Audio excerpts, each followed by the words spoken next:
Students, आज हम chapter 5 जिसका नाम है पंडिता रमाबाई को पढ़ते हैं। ये जो रमाबाई हैं वो एक संस्कृत और वेदों की विदुषी थी और इन्हें सरस्वती की उपाधि भी प्राप्त थी। तो आइए चैप्टर की शुरुआत करते हैं।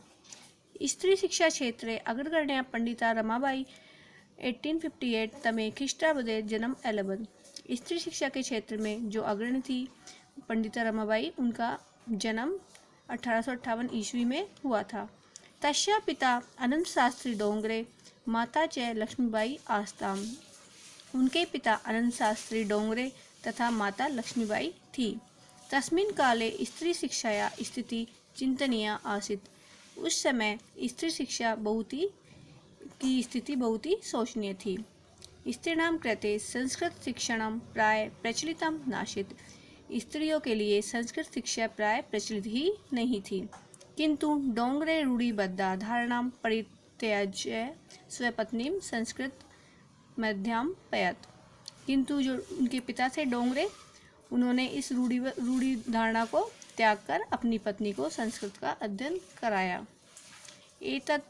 एतदर्थं सह समाजस्य प्रताड़नाम् अपि असहत, और इस कारण से उन्हें समाज के लोगों की यातना भी सहनी पड़ी। अनंतरम रमा अपि स्वयमातुं संस्कृत शिक्षां प्राप्तवती, और उनके बाद रमा ने भी अपनी माता से संस्कृत की शिक्षा प्राप्त की। कालक्रमेण रमाया पिता विपन्न संजात। समय के साथ साथ रमा के पिता की भी मृत्यु हो गई। तस्या पितरौ ज्येष्ठा भगिनी च दुर्भिक्ष पीड़िता दिवंगता। अपने माता पिता के साथ उनकी बड़ी बहन भी अकाल से पीड़ित होकर मृत्यु को प्राप्त हो गई। तदंतरम रमा स्वज्येष्ठ भ्राता सह पदभ्यां समग्र भारतम अभ्रमत। उसके बाद रमा अपने बड़े भाई के साथ पैदल चलकर पूरे भारत की यात्रा की। भ्रमण क्रमे सा कोलकाता प्राप्ता। यात्रा करते करते वो कोलकाता पहुंची।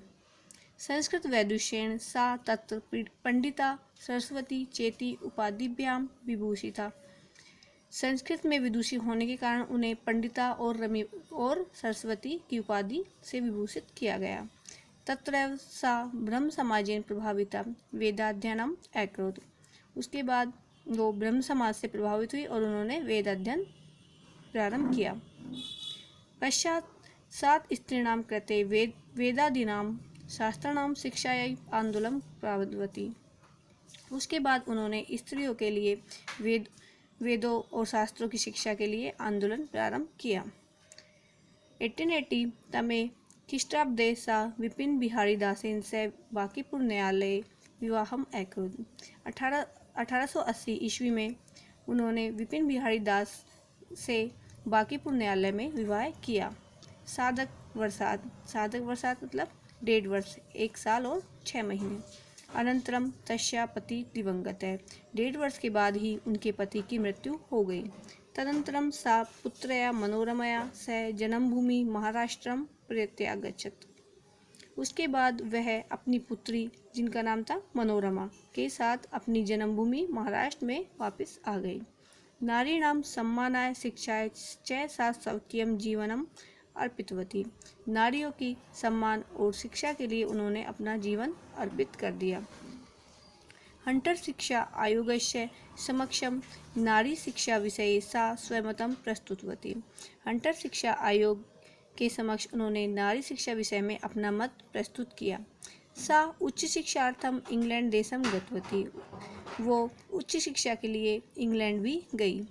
तत्र ईसाई धर्मस्य स्त्री विषयक उत्तम विचारै प्रभाविता जाता। वहाँ उन्होंने ईसाई धर्म में जो स्त्रियों के जो विषय में उत्तम विचार थे उनसे वो प्रभावित हुई। इस तरह से ये इस चैप्टर का फर्स्ट पार्ट था। सेकंड पार्ट हम नेक्स्ट वीडियो में देखते हैं। Thank you.